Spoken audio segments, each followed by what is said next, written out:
자, 다음 5금금 넘어갈게요. 민지숙 기자, 이번엔 또 폭행 사건이네요. 뭐 어떤 폭행이에요? 맞습니다. 제목은요. 비닐봉투 안 준다고 폭행 당했습니다. 입니다. 네? 비닐봉투? 맞습니다. 이 마트를 운영하는 한 사장님이요. 얼마 전에 이 직원과 실랑이를 벌이는 손님이 있었다고 합니다.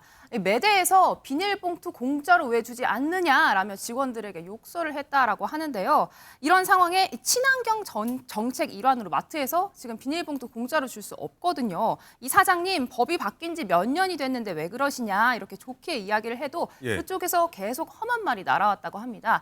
참지 못해 사장님도 한마디 했는데 여기에 다짜고짜 주먹이 날아왔다고 합니다. 변호사님, 이게 봉투 안 준다고 막 주먹질까지 할 사안인가요? 뭐 일단 현행법상 아니잖아요. 뭐 주먹도 주먹이지만 마트를 한 5년 만에 가셨나요, 이분? 이 법이 바뀐 지 꽤 됐어요. 마트에 최근에 가본 분들 다 알 겁니다. 비닐 봉지 대신에 쓰레기 봉지 봉투를 줍니다. 그렇죠. 거기에 넣어서 가서 나중에 쓸 수 있도록 자원의 어떤 재활용 차원에서 그게 필요하고 2019년에 자원 절약과 재활용 촉진에 관한 법률 시행 규칙이 바뀌면서 이때부터 시행됐다는 거거든요. 165제곱미터 매장 크기면 다 이렇게 합니다. 다 이렇게 하는데 그럼 뒤에서 좀 보든가. 보면 앞에 보이잖아요. 뒤에서 보면 저 사람 받아가잖아요. 그럼 자기만 생각하지 말고 조금 생각을 해보면 이런 불상사가 안 일어날 건데 좀 아쉽습니다. 눈도 좀 안 좋으셨나? 보면 알 건데 그것도 그걸 설명해주면 설명 들어보면 알 수 있잖아요. 폭행까지 그렇죠. 갈 이유가 뭐가 있습니까? 일단 팀장님, 일단 이 폭행 당한 그 마트 사장님 네네. 피해가 어마어마하대요. 맞습니다. 이 폭행으로 인해 가지고 일단 치아 1개가 빠졌습니다. 어. 그리고 4개가 부러졌어요.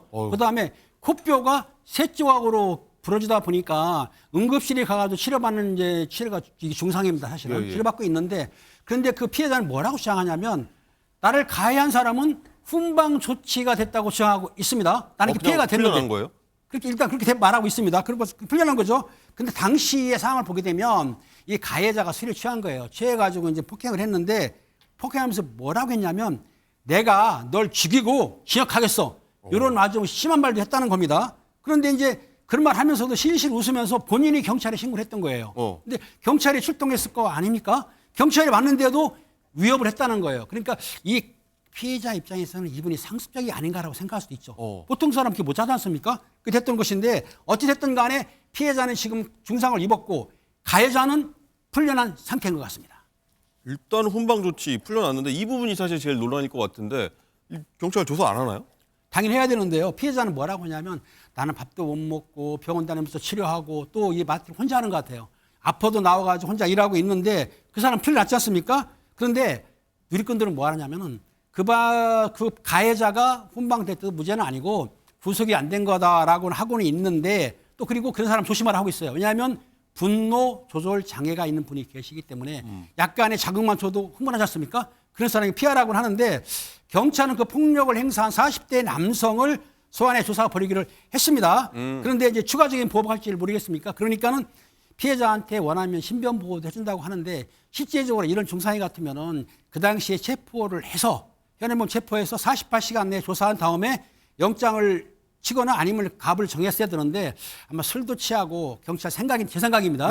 술도 취했고 조사하기 힘들죠. 그리고 좀 상해가 약하다고 봤는지 일단은 약한 게 아니잖아요 지금 코뼈가. 그러니까 제가 볼 땐 그런데 본인 생각에는 그러니까 주거가 일정하고 요즘 현행범 체포가 주거 일정하고 신병이 확실하게 되면 체포를 잘 안 해요.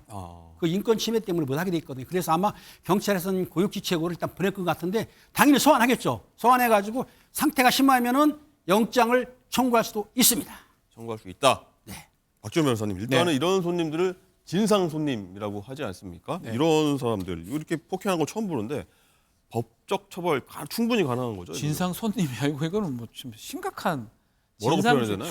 블랙 컨슈머 이상인 것 같아요. 진상이면 그냥 진상 부리고 말 건데 현행범으로 폭행까지 하는 거죠. 폭행도 지금 보면 단순 폭행이 아니에요. 치 하나 빠지고 4개 정도가 깨지고 코뼈가 부러졌으면 제가 봤을 때는 이거를 풀어주는 게 맞나 싶을 정도로 음주를 했다고 하더라도 또 동기는 납득할 수 있습니까? 쓰레기 봉투 때문에 제가 저렇게 폭행을 한다고요? 납득 어렵죠. 그렇다면 몰라 전과가 있는지 없는지 모르겠지만 그런 부분이 어려운데 실제로 폭행 사고가 났을 때 특히 피해자에 따라서 처벌이 가중되는 게 있어요. 예컨대 운전자, 운행자가 폭행당했을 때 가중처벌되고요. 응급 의료인이 뭐 폭행당했을 때 가중처벌이 되는데 저는 개인적으로 좀 이렇게 봉사하는 사람들이잖아요. 자신의 어떤 마음을 파서 봉사하는 사람한테도 이렇게 말도 안 되는 폭행을 가했을 때 이 법은 없습니다만 그런 것도 좀 가중처벌할 수 있는 법안이 또 좀 필요하지 않을까 이런 사건 보면 그런 생각이 좀 많이 듭니다. 참 뭐 우리나라 보면 손님이 또 주인이 되고 주인이 또 손님이 되지 않지 않습니까? 우리 사회가 꼭 한번 당해 보면은 어떤 상황인지 좀 알 것 같아요.